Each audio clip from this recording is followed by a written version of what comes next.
किसी ने क्या खूब कहा है कि प्रत्येक कर्म बीज के समान होता है और जैसा बीज आप बोएंगे वैसा फल पाएंगे। नमस्कार दोस्तों, मेरा नाम प्रेम प्रकाश पांडे है। आज अपने चैनल पर एक नई बेहतरीन मोटिवेशनल स्टोरी लेकर के आया हूं, जिसका शीर्षक है कि कर्म का फल। जैसा कर्म हम करते हैं वैसा फल मिलता है। तो चलिए, चैनल को सब्सक्राइब नहीं किया है, सब्सक्राइब कर लेते हैं और सुनते हैं यह स्टोरी।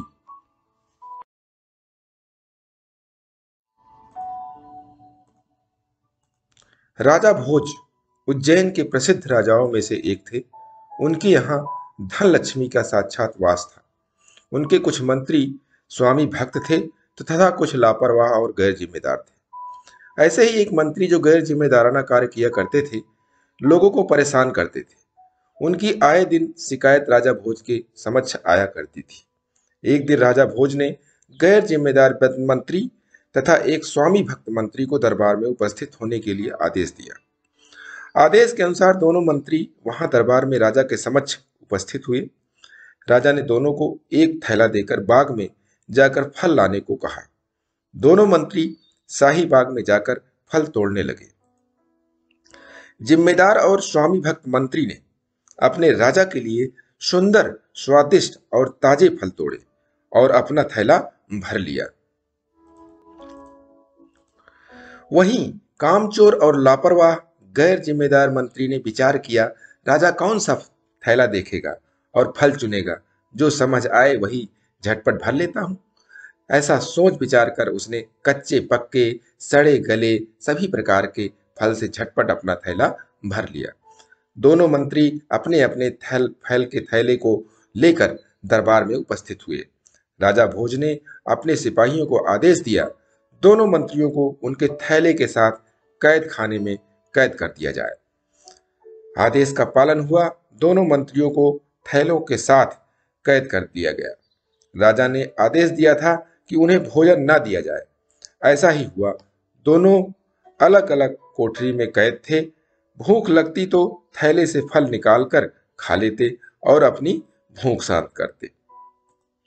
जिस मंत्री के पास स्वादिष्ट और उच्च कोट के फल थे, वह ज्यादा दिन तक फल को खाता रहा। जबकि गैर जिम्मेदार और लापरवाह मंत्री के पास फल की तुरंत ही खराब और बर्बाद हो गए, क्योंकि उसने फल का चुनाव ठीक प्रकार से नहीं किया था। हालात यही हुई कि वह मंत्री बेहोश हो गया। उसको तत्काल उपचार के उपरांत दरबार में उपस्थित किया गया।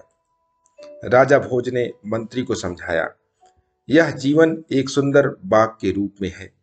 यहाँ सुंदर और स्वादिष्ट फल के अनुरूप अपने जीवन को चुनना चाहिए, उत्तम व्यवहार करने चाहिए और अपने इस छोटे से जीवन रूपी झोले को भरते रहना चाहिए। बुरे कर्म बुरे समय में काम नहीं आते।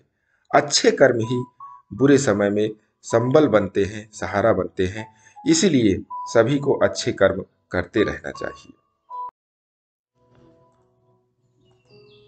दोस्तों, कहानी से जो शिक्षा मिलती है कि जो व्यक्ति अच्छा कर्म करता है उसके साथ सदैव अच्छा ही होता है। बुरे वक्त में भी वह भयभीत नहीं होता। उसका समय किए हुए अच्छाइयों के साथ बीत जाता है। इसलिए अच्छे कर्म करते रहें, क्योंकि उसको ऊपर वाला देखता रहता है। आप दुनिया की आंख से छुप सकते हैं, मगर ऊपर वाले से नहीं।